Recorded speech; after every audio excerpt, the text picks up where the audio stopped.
What is up, y'all? By the way, in my last video, I was wearing a hat because I was like, damn, I couldn't find my beanie.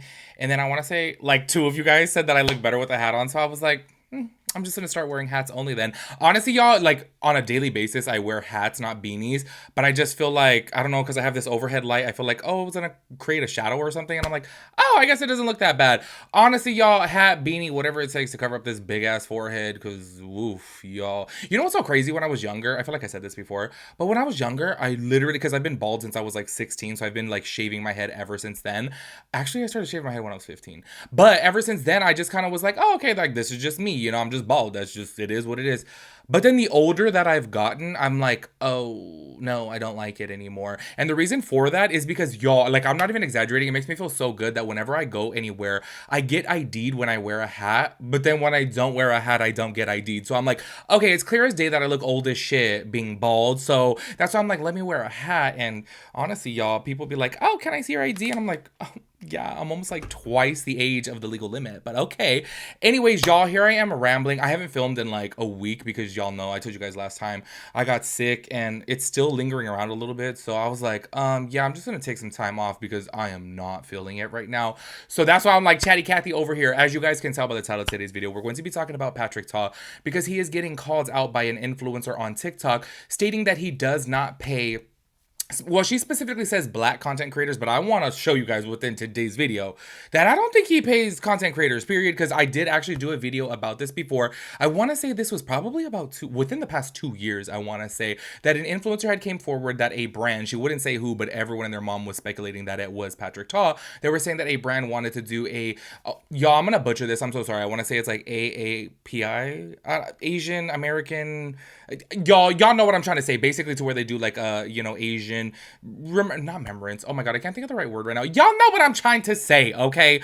Anyways, so they had reached out to this influencer, and I'm gonna play that within today's video too, so that way you guys have a little bit of context here, because I'm coming to the conclusion that Patrick Ta just doesn't pay for, influencers marketing whatsoever. I'm gonna play that because she actually did say the same thing too, that there was no budget for this specific thing, and they were actually requesting content from this person, and then she's like, oh, what's the budget for it? And they basically said, oh, this is gratis. It's like, girl, come on. I am so sorry, but a brand as big as Patrick Ta, and I really do feel like, especially within 2024, I feel like Patrick Ta is popping off because he is coming out with some amazing products. Like, y'all know recently that foundation, oh my gosh, it's been like my go-to. Literally, it's my favorite foundation of 2024, his foundation, the liquid foundation, not the cream. And I feel like his brand is really doing well. So I'm just kind of like, you should be able to like afford to pay people here. Do you know what I'm saying? I understand that there's some brands out there that like literally just don't do sponsorships, but then don't request content, I am gonna let you guys know that this content creator that we're mainly gonna be speaking about today, she's gonna like, y'all, she's literally gonna tell you her whole story time, but then also there's really no like context as to was like any type of content requested from the brand or like what went wrong here. And I really do want to know more. And low-key, it's this actually, I want to say happened like 2 days ago from the time of me filming this video. And I've been waiting for kind of like an update, and I have yet to see an update on what exactly was done wrong, except for I want to say that maybe she requested pay and I guess they denied it, but you guys will see obviously within that video. Anyways, let me stop rambling and let's go to get into it. So I want to go ahead and start this off by playing the influencer that I talked about. I want to say it was like within the past 2 years, y'all, but y'all know whenever I say that because I've like lost complete track of time. If I say like, oh yeah, that happened 2 years ago, it literally could have been 2 days ago. Okay, so take it with a grain of salt, but this did definitely happen while I was on YouTube, okay? Because I talked about it, okay? But I do want to start off by playing this because, once again, this person's very vague. I do feel like the second creator that we are going to be talking about, she's obviously like, y'all, she's like breaking the Patrick Ta products on camera. So obviously we know it's Patrick Ta. This one that I'm about to play, I feel like was very, like, I don't want to say the brand name. And I understand why influencers don't do that because obviously they don't want to like tarnish their name out there, as far as like a lot of other brands will be like, oh, this is kind of messy, I don't want to work with them.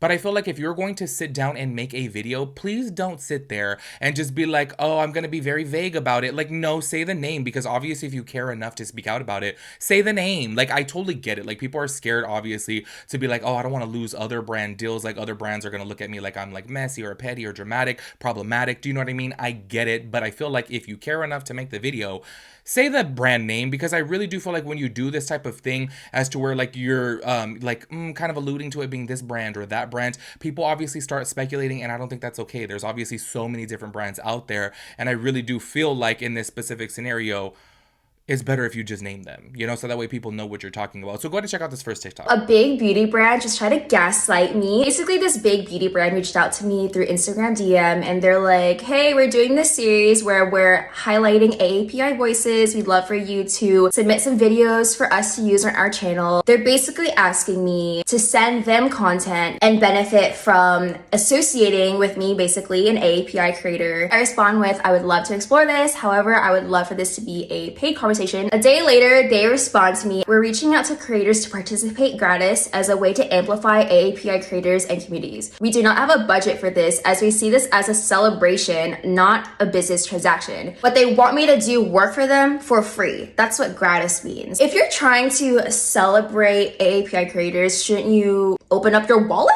Brands benefit so much from diversity and inclusion efforts. It helps drive like millions of dollars in revenue for them. This is my response. It would be rude to ask Asian creators who the brand has no prior relationship with to use their image as part of something like this. It's like asking Black creators to use their likeness/image for Black History Month for free, or alternatively using LGBTQ creators for Pride Month and not paying them. Meanwhile, aligning with creators of color would be a great push for the brand. You guys want to know what's really funny though? The founder and owner of this brand is literally Asian. I'm gonna highlight some DMs from my Instagram followers. Translation: no, we don't want to pay you because we just want to use you as an Asian person, a token Asian, so we can make our brand look better. Do we actually care about Asian creators? No, we consider them disposable. They definitely have the money for this, and it's ridiculous that they aren't going to pay other AAPI creators. If you really want to amplify and support AAPI creators, pay them. Also, to say you are celebrating them when you are asking for time, energy, and content, you're claiming it's not a business transaction. But are those things not business? What's ironic is what they wanted me to highlight in these videos for them was my experience as an Asian American creative in the industry, highlighting any obstacles I might have faced and how they overcame it. I don't want to say the name of the brand in case I want to sue my sexy self, so I'll just let you guys guess who it is. Hi, ooh, you're Asian. We're gonna celebrate Asian Month. How about you do some work for us for free, because it should be a fucking privilege that we're giving you space on our stories to speak out. But also, you're gonna help us make millions and millions of dollars for our beauty brand. Happy AAPI Month, ooh.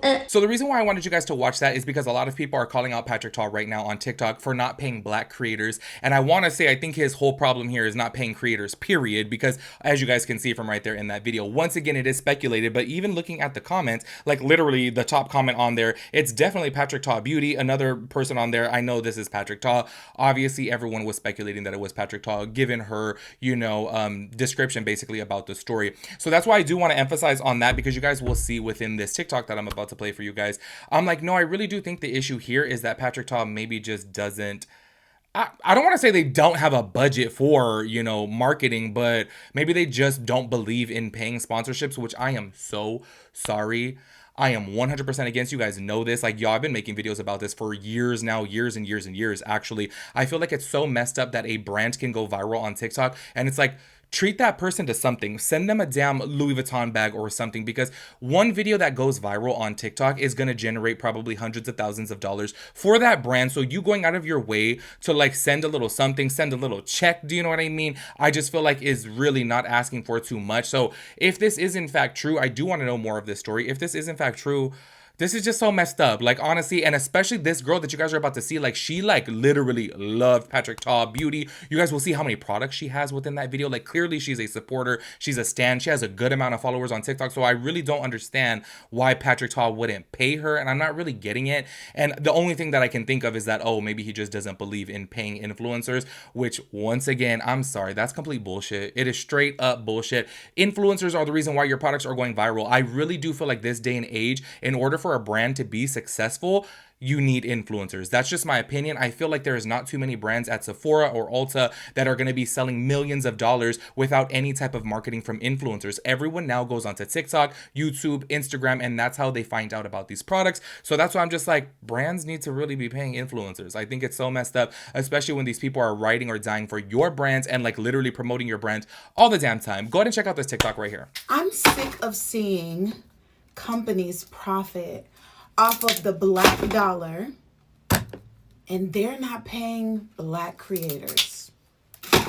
What do you suppose I do? I went the nice way. I wasn't the mad black woman when I emailed or when I DM'd you. So what do you suppose I do? I have a question for brands. How would you feel if someone stole from you? If someone took your hard-earned time and work, blood, sweat, and tears, and they stole from you? How would you feel if someone stole from your mother? Am I supposed to just let it ride? Just let it go? I thought about that. I was like, just let it go. But then you see people, especially black people, riding for the company. And that doesn't make me feel very well. Because I just wonder if those black creators that are supporting you so heavily knew that you were out here not paying black creators, how would they feel? I don't think they'd be okay with that. I'm surely not. And who knows? You may see this video and still not give a shit. But my work here is done. Pay black creators. Can we talk about how easily those products broke? Y'all know I've said it before. Damn, I keep on thinking that I have the contour palette right here because y'all know everyone was saying that contour palette was like the same packaging as I was gonna say Jeffree Star's, oh my gosh, James Charles blush packaging. And I'm like, honestly, I told you guys this before. I'm like, the packaging honestly feels cheap. It just looks luxurious, but if you like squeeze it, it like makes a squeaking sound, which I'm like, this is clearly cheap. And I know obviously his whole aesthetic is to, oh, I don't have the bottle in here, I took it out. His whole aesthetic is to like obviously be fancy, and I'm like, low-key, this stuff feels kind of cheap. I don't know if you guys remember that I told you when I got this foundation, I actually took it with me on the plane to Florida. I was going on a cruise in September, and y'all, I had to like put it in the they made me check my carry-on bag, and I didn't think anything of it, right? I go, check it, whatever. I get to the hotel. Y'all, both of my foundations, I have two of them, two different colors, both like overflowed and like busted. I'm like, why is it that I had a Makeup Revolution glass bottle foundation as well too, and that didn't happen there too? Also too, I had the Halsey foundation, which is in a hard plastic bottle. That didn't happen. I'm like, what's going on here? Anyways, I just wanted to point out that I was like, low-key, I thought it to be a little bit funny that the packaging is like, she snapped that so easy. I literally just broke like a pencil. I was like, okay, so clearly this packaging's a little bit cheap.